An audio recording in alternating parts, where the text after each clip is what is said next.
Sir, जिस तरह से आपने आज एक प्रोग्राम को ऑर्गेनाइज किया था नशे के खिलाफ, तो ये किस तरह का प्रोग्राम है और उसके बारे में एक्सप्लेन करिए। देखिए, ये पहला प्रोग्राम नहीं है। इसके पहले हमने कई प्रोग्राम और कर चुके हैं। हम कई हॉल में कर चुके हैं और इससे पहले हमने सरकार के पास असेंबली में बहुत कोशिश किया था। तो पूरी पूरी पुलिस कमिश्नर वगैरह सब आए थे वो मेन रोड के ऊपर, और वहाँ पर एक रैली बहुत बड़ी हुई थी। याद है कि नहीं? आप लोगों को याद है? सब अम्बेडकर के सामने हुई थी। और उसके बाद मैं बहुत पहले ये समीर वानखेड़े साहब से मैं मिला था कि भाई आप इस डिपार्टमेंट के हेड हैं, आप ज़रा हमारे यहाँ चलिए, कुछ बताइए लोगों को क्या करना है। तो फिर इनकी प्रॉब्लम खड़ी हो गई थी। वो किया अभी ये तो शुरुआत है। हम आगे इस तरह चलते रहेंगे, जगाते रहेंगे, लोगों को जगाते रहेंगे, कोशिश करें। हमारे उलमाए कराम जो है ना, ये इस्लाम के रखवाले हैं, ये मुसलमानों के लीडर हैं। इन लीडरों को हम पकड़ेंगे। हम इनसे कहेंगे भाई मस्जिदों में अनाउंस कीजिए कि जिस तरह से सूअर का गोश्त हराम है, कुरान शरीफ आयत में है कि सूअर को जैसे हराम है उसी तरह से नशा भी हराम है। उनको जगाइए, उनको बताइए, कोशिश करेंगे ताकि हमारी जो भटकी हुई कौम है, जो लोग नशा करते हैं, वो नशे से दूर हो जाए। हमारी पूरी कोशिश। मतलब जो आने वाले जुमा है, उसमें हमें मस्जिदों से ये बात सुनने मिलेगी, मौलानाओं से, कि नशे के खिलाफ।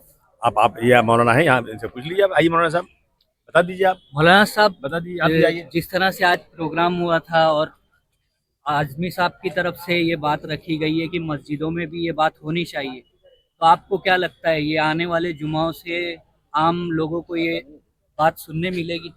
हाँ, जिस तरीके से हमारे जो मेहमान आए हुए थे समीर वानखेड़े साहब, और हमारे जो उलमाए कराम मसाजिद और जो खानका के जो लोग आए हुए थे माशाल्लाह, और हमारे एमएलए अबू आसिम आज़मी साहब ने जो बताया, हर जुमा में इंशाअल्लाह अज़्ज़ा वजल इस पर खिताब होगा। नशे के ताल्लुक से, ड्रग्स के ताल्लुक से, बटन के ताल्लुक से, जो भी नशे वाली चीज़ें हैं, इस पर हमेशा हर जुमा में खिताब होगा।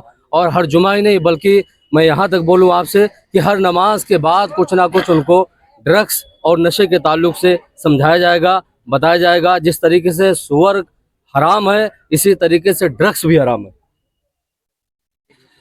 सर, 3 तारीख के दिन में sir all India Muslim board से कहा है कि 8 बजे से लेकर 2 बजे तक। के लिए आप गोवंडी के आवाम को क्या कहना चाहिए? देखिए, मुस्लिम पर्सनल बोर्ड मैं समझता हूँ हमारी लीडर है, हमारी लीडरशिप करती है, जिसमें मुसलमानों के हर तबके के लोग उसमें शामिल हैं। और जब भी कोई शरीयत की बात आती है तो मुस्लिम पर्सनल बोर्ड आगे खड़ा हो जाता है। उनका अनाउंस है कि जो ये अपना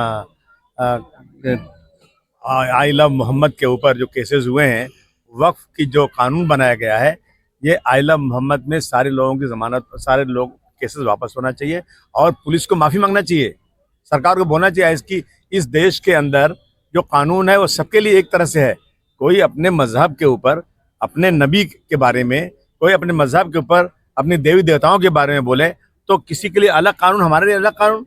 इसके इस गमे गुस्से के लिए 3 तारीख को सुबह सुबह 8 बजे से 2 बजे तक तमाम लोगों से मेरी गुजारिश है, अपनी दुकानें बंद करें।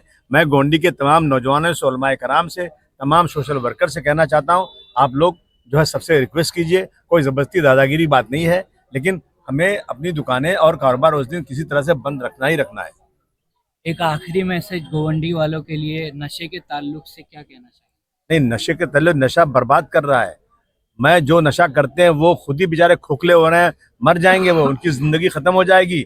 अभी कहा ना समीर औखेर साहब ने कि वो नशा करने के बाद वो अपनी बीवी और माँ और बहन में फ़र्क नहीं समझते। वो बिल्कुल बेहोश हो जाते हैं, उनको पता ही नहीं कि ये क्या होता है। और नशा जो है पूरी कौम को, पूरे मुल्क को बर्बाद कर रहा है।